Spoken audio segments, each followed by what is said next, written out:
In this section of the course, we'll be covering the incident response process.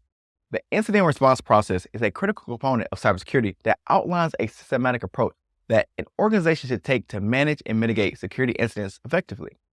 These incidents can range from cybersecurity attacks and data breaches to system vulnerabilities and unauthorized access. The primary goal of an incident response is to minimize the impact of security breaches, reduce the time it takes to identify and contain threats, and facilitate a swift recovery to normal operations. This process typically involves several key steps, including incident detection and classification, containment and eradication of the threat, evidence preservation, communication and reporting, and lessons learned for future preventions. A well-defined incident response plan is essential for organizations to maintain resilience in the face of evolving cyber threats and to safeguard their digital assets and reputation.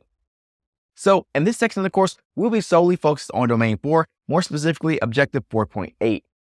Objective 4.8 states that you must be able to explain appropriate incident response activities. First, we'll provide an overview of the incident response process itself, including preparation, detection analysis, containment, eradication, recovery, and lessons learned. Next, we'll take a look at threat hunting.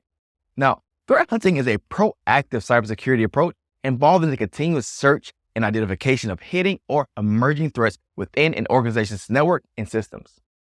Then we'll discuss the concept of a root cause analysis. Now, a root cause analysis is a systematic process used to investigate incidents and identify the underlying factors or events that led to a security breach or operational issue. After that, we will look at incident response training and testing. Incident response training and testing involves preparing personnel and systems to effectively respond to security incidents through tabletop exercises, simulations, drills, and live exercises. Next, we'll explore some digital forensic procedures. These digital forensic procedures refer to the systematic techniques and methodologies used to gather, analyze, and preserve digital evidence for investigations into cybercrimes or security incidents. Then, we will review data collection procedures that you can use during an incident response.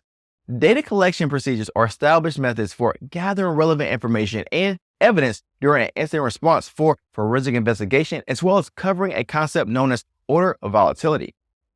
After that, we will look at how disk imaging and analysis is performed during an incident response.